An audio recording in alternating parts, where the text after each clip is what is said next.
What did he think? He was threatening mate? Unhinged Giri now sacrificed the rook! With a guy like Dingley Wren is that to beat a 2800, you need to beat him about 6 times in the same game. You gotta out-prepare him, you gotta outmaneuver him in the middle game, you gotta give up a little bit of your advantage because you're playing accurately, then you gotta take the advantage back, then you gotta convert the advantage, and then blah, blah, blah, blah, blah. So we have h4. He's gonna be happily squeezing his opponent for a long time. In chess, you like to happily squeeze your opponents. In life, you might, squeeze a partner, in a loving way. Not in chess, you squeeze him to death, kind of like a snake. Very quickly trade off all the pieces and not get mated. The problem? Unhinged Giri has 2 kids. He knows 1 or 2 things about mating. We have to pop over to the challenger section, because them dudes always up to some goofy stuff, all right? Literally, as the youngins say, goofy and now this beautiful move d4, and the point is that white cannot take because queen g4, and that's a as the kids say. I don't think they say that. Pawn quality is so important as you make the transition between middle and endgame. Are you paying attention? You know where you can learn more about pawn structures? Middle Game's Masterclass, 50% off right now. I'm just saying, don't shoot the messenger. I love the knights, all right? These knights, Giri, everyone else in the field is younger than Magnus. Pretty wild. He crusty. Mittens, the scumbag that it is, plays my favorite opening against me. You dare use my own spells against me, Potter. I'm gonna take up this really idiotic looking structure with my queen and my pieces, but I'm respecting the fact that the Evans Gambit is dangerous. Dangerous. Dangerous. I don't know what a dangerous opening is. Why does the computer say 0.5? Because he's not castled, because his queen is in front of all his pieces, because he has 2 pawns on dark squares, while this light squared bishop shish kebabs his position. What the hell are these bozos doing? What is the knight on a5 doing? Sightseeing? It pulled off on the side of the road to take a look at the view? White's king is in the equivalent of a very, very, very, very nice vacation home. Purchased during, the bottom of the real estate market. All right, so really, I mean, the offer was under the selling price, even got a good interest rate, locked it in for several years. I'm just saying. I mean, White's beach house is looking really, really nice. There's just nothing, absolutely nothing in this position except for my flower vase. He can move his rook out of the way, all right? Rook b1, simple. Rook b1, rook b1. Bro, what chess drugs are you taking? a3, bishop a5, and a4. White has an absolutely thick center. You take back this, but what about your knight? Knight's gotta go, bishop slides back. Let's pause and take a moment here. What are these bozos doing? If I show you the Magnus Carlsen game first, and I don't waste your time in today's video, which is exactly what I did yesterday, bishop e1 just getting out of the way and routing over here. Now you see Yilmaz. Yilmaz is, as the kids say, feeling himself, not physically. He's not sitting there like rubbing him. That's weird. You probably wouldn't be able to do that. At your level, when the game is decided by 1 move, it's because you hung mate in 1 or your opponent hung a queen. At this level, the game is decided by 1 move because you offer a bishop exchange right before the other guy jumps across the table and punches you straight in the mouth, which I'm not sure has ever happened at a chess game, during a chess tournament, at least an elite one. I'm sure it's happened at like your local tournament in Ohio or something. Top engine line here is take, rook g8, sacrifice this pawn, and then just play rook g6 and just vibe, as the kids say. This looks crazy on God. So, queen e4 instead, he tries to trade the queens. But bro really thought he was Magnus for real, skull emoji. Report plays knight to b4, and Magnus undeveloped. Right. When he does it, he's a genius, sophisticated, GOAT, world champion, risk taker, all right, cake baker, all right, trip taker, and so on. You're just stupid. Like, if you play king f2 and queen d1, you're just an idiot. That's fine. We all have to find out at some point. If you take, you lose your queen, right? Magnus just played rook f1.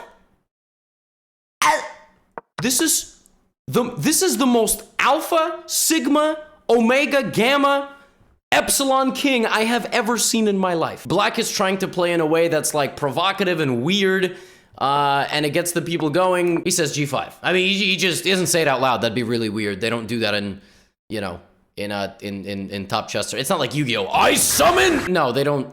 I play pawns. That you'd get smacked. No. And that move is sacrificing the rook! Keimer squeeze Nodzirbek for like 6 hours. Not physically, Nodzirbek would have complained, attacking the rook. However, Javakir Sindarov, longtime Gotham subscriber, knows about danger levels. You're attacking my rook, I'm gonna counterattack your queen because it's worth more than my rook. However, since he's a longtime Gotham subscriber, he knows how to make bad moves, so knight e5 was not the best move. Apparently, he should have just went back to e7. Normally in these openings, white reroutes the knight, and black plays c6, and white castles, and black plays rook e8, and then go to your local chess tournament, beat a 6-year-old, not physically, and then just bow. Anish is doing things to players in this event he has never done before. Not like that. All right, he's got a wife. Relax. I'm talking on the chessboard. Forking the knights with the king.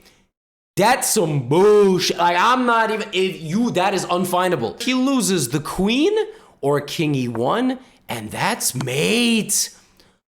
Long live the horses of Luis Paulo Suppi.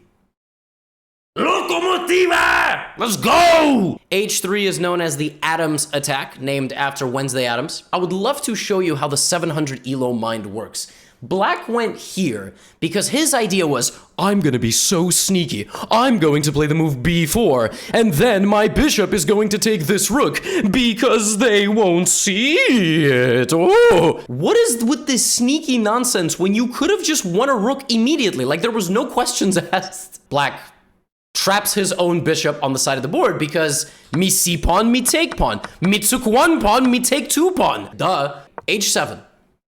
Right? Mate, but you are stopping it, and now just to make super sure, black puts both queens on the same diagonal.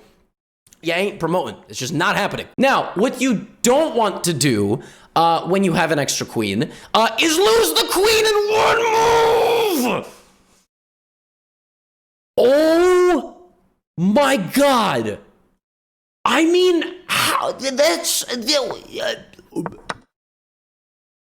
You definitely don't want to play something like bishop b7 here because you're just permanently stuck behind your pawn. So black plays the move bishop to b7, getting permanently stuck behind their pawn. Megan was pounding the kitty throughout this match. I mean, it was brutal. d4, knight f6, a locked center. This is known as the check Benoni, not to be confused with the checkmate Benoni.